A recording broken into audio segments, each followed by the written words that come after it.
My mother-in-law never missed a chance to mock my tastes, always deeming me plain and cheap in her eyes, as she's accustomed to the finer things. She'd often jest that a woman like me, who prefers practicality over luxury, wasn't deserving of her son's hand in marriage. Then came the day when her disdain for my wardrobe reached a new low. While wearing one of my modest dresses, she deliberately spilled wine on it, adding insult to injury. But karma has a way of revealing truths. When confronted with her own hypocrisy, my mother-in-law, who had been so quick to label me cheap, was left speechless. My name is Isabel, a 28-year-old housewife, happily married to James for 2 years. Though our family is yet to expand, we relish in the simple joys of our carefree life together. Life with my gentle husband flows smoothly, and we're contemplating expanding our family soon. Yet, amidst this bliss, my relationship with my mother-in-law, Kate, remains strained. From the moment we wed, her criticism has loomed large, and even after 2 years, our bond remains fragile. I've made efforts to bridge the gap, but her reluctance is palpable. When my son decided to marry, I pondered what sort of woman he'd choose. She's rather plain, isn't she? Not much charm to speak of. Maybe I left a sour impression on my mother-in-law from the outset. Those were her initial words to me. Perhaps she was subtly implying that I didn't meet her standards as her son's spouse. My parents lead ordinary lives, my father toiling in an office, my mother dedicated to nursing. But to my mother-in-law, my humble background seemed incongruous. "Your mother has to work as well. It sounds like you had it rough," she remarked, her eyes filled with pity upon learning about my family. My mother-in-law, a lifelong homemaker, chuckled, claiming she'd never encountered such struggles. She boasted of her privileged upbringing in a wealthy household. "Since childhood, I've been accustomed to finer possessions than those around me. I never settle for anything less than the best. That's how I raised my son," she declared. I found myself at a loss for words in her presence, so I often masked my discomfort with a forced smile.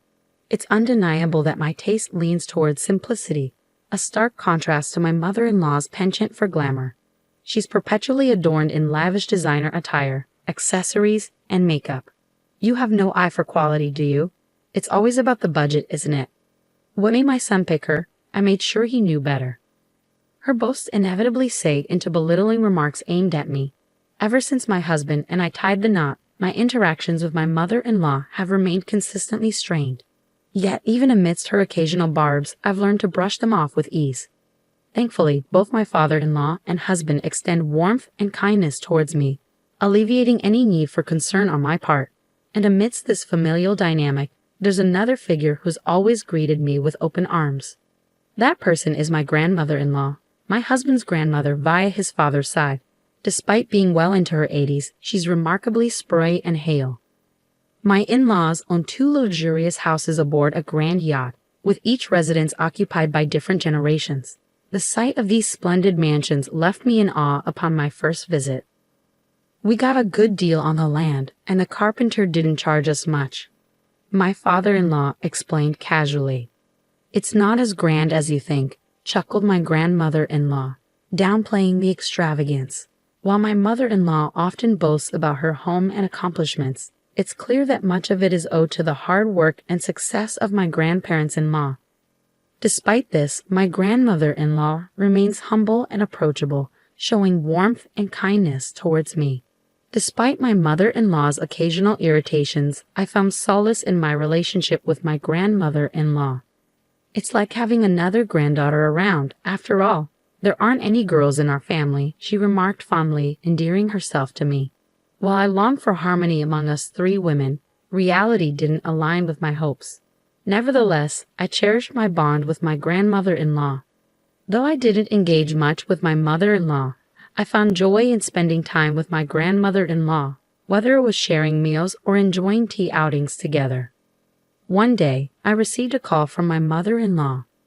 "It's my birthday next month, and I've decided to host it at our place this year. I'd love for you to join the celebration with my son," she said, extending an invitation to her birthday bash. I readily accepted, promising to attend. "Let me fill you in. We're throwing a grand party this year to mark my 60th birthday. We'll have all our relatives and friends over," she continued. She then added, "I'd appreciate it if you dressed appropriately. While my son will be fine, I hope you won't stick to your usual attire. It would be rather embarrassing for me." With that, my mother-in-law emphasized the importance of dressing suitably and promptly ended the call. My mother-in-law's idea of dressing appropriately likely involved her favored high-end designer labels. I felt perplexed as I didn't possess the wardrobe to match such standards. Upon discussing it with my husband, he reassured me, suggesting we opt for a slightly more formal attire. On the morning of my mother-in-law's birthday celebration, my husband and I headed to a department store to select a gift for her.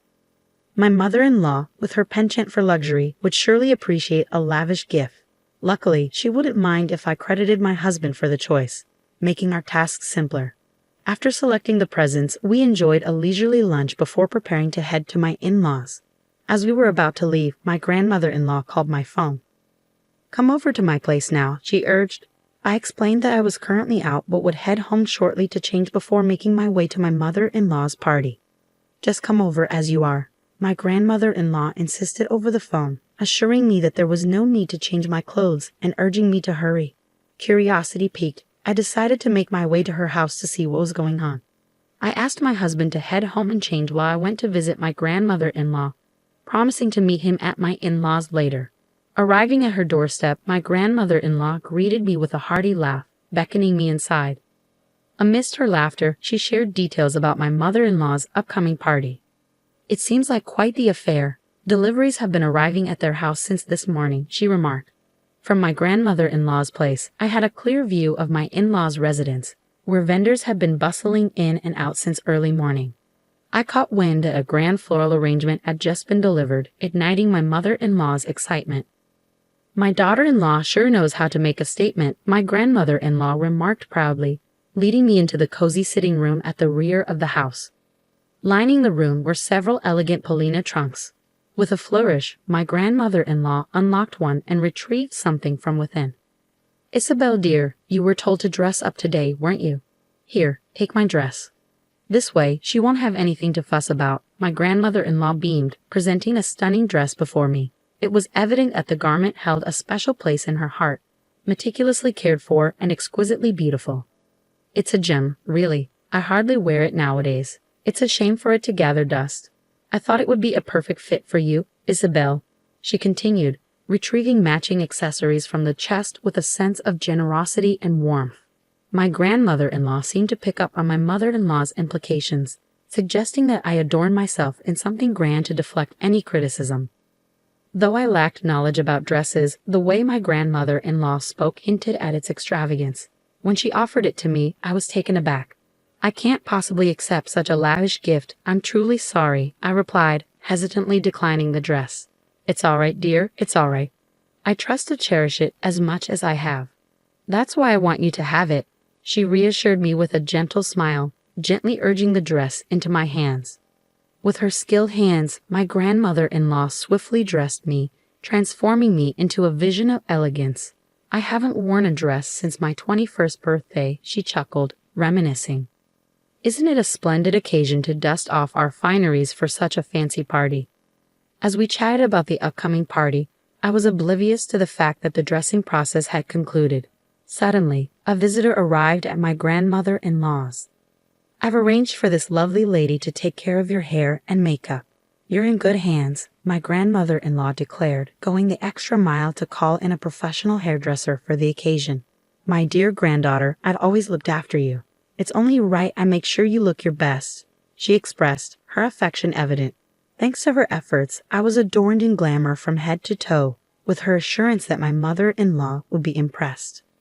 Just as I finished my preparations, my husband called to say he had reached my parents' home. Expressing gratitude to my grandmother-in-law, I prepared to leave.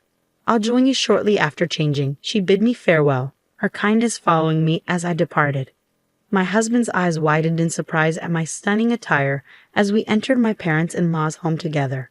The hall was abuzz with my mother-in-law's relatives, the party already in full swing. Radiant in a bright red dress, my mother-in-law presided over the festivities with a joyful smile. "Happy birthday, mother-in-law," I greeted her warmly, presenting the gift I had carefully chosen. She scrutinized me from head to toe before leading me away from the crowd and into the kitchen. "What on earth are you wearing? I explicitly told you to dress appropriately," my mother-in-law chastised me, her tone sharper than usual, perhaps fueled by alcohol. With a sudden motion, she sloshed the contents of her wine glass onto my dress, the stain spreading quickly.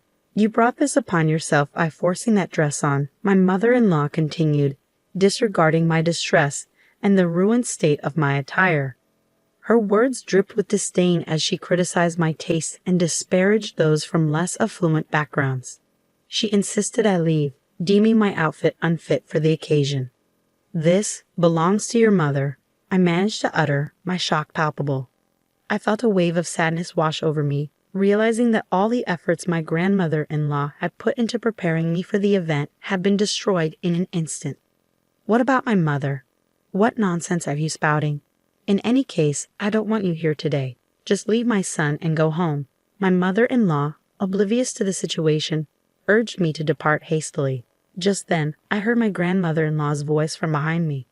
"What's cheap? Are you referring to my dress?" I turned to find my grandmother-in-law by my side, her concern evident as tears welled in my eyes. "Oh dear, this is dreadful," she lamented, examining the stain on my dress. Overwhelmed with remorse, all I could manage was a silent apology, bowing my head in shame. "It's okay," my grandmother-in-law reassured me, dabbing at the stain with a handkerchief to prevent it from spreading further. Meanwhile, my mother-in-law, now sobered and looking pale, observed the scene unfold. "If you attend to it like this, the stain won't worsen. I'll fetch some stain remover to tackle the rest," my grandmother-in-law explained, her gaze warm and comforting as she turned to my mother-in-law. "As for the cheap dress, which one are you referring to?" "This particular one was custom-made long ago, worth several $1,000s. The fabric and craftsmanship are top-notch, just as you prefer," she added, earning an eye roll from my mother-in-law at the mention of the price. I, too, was taken aback by the revelation of its value, despite knowing it was of high quality. My grandmother-in-law's explanation of the dress's worth to my mother-in-law dripped with sarcasm. My mother-in-law, visibly more distressed than myself, struggled to find words in response. "I'm sorry, I didn't realize it was that valuable," she muttered, her attempt at an apology feeble. My grandmother-in-law's frustration towards my mother-in-law only grew. How can someone so oblivious to value dare to mock others? You who prance around with flashy labels and expensive items have no concept of true worth, do you? You're utterly disgraceful, embarrassing me." My grandmother-in-law's words, now sober and resolute, left my mother-in-law speechless, unable to offer a rebuttal, her gaze fixed downward. People with discernment understand. You who only possess inexpensive dresses fail to grasp. My grandmother-in-law's sarcasm towards my mother-in-law was palpable. She echoed the very criticisms my mother-in-law had once directed at me. It was clear my mother-in-law felt the sting of embarrassment as her face flushed crimson. Unable to offer a retort, my mother-in-law remained silent, her lips tightly pressed together. Seeing her distress, my grandmother-in-law shifted her attention to lecturing her about her treatment of me. "How could you belittle a daughter-in-law from another family?" she chided. My heart went out to my mother-in-law, who appeared on the verge of tears, listening to the rebuke in silence. "Let's call it a day. Isabel and I won't be staying any longer.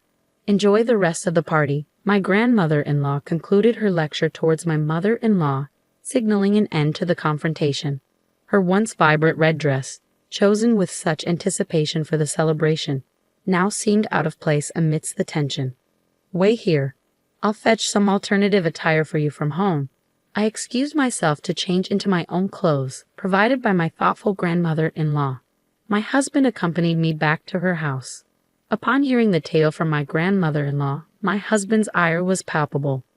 With the support of my grandparents-in-law, my husband, and myself, we departed my parents-in-law's residence and enjoyed a pleasant dinner with just the four of us, free from the worry of my mother-in-law's disapproval.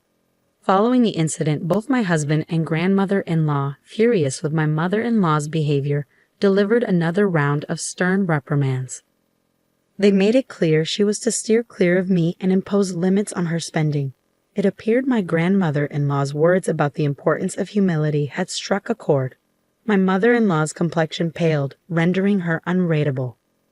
Furthermore, my grandmother-in-law made a pointed declaration, vowing to bestow upon me all her dresses jewelry, and prized possessions. She remarked sarcastically to my mother-in-law that it made little sense to entrust such items to someone lacking appreciation for their worth.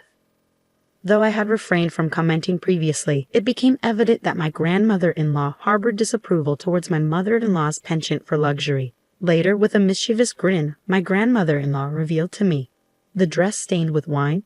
It returned to me spotless. This revelation filled me with immense relief and gratitude.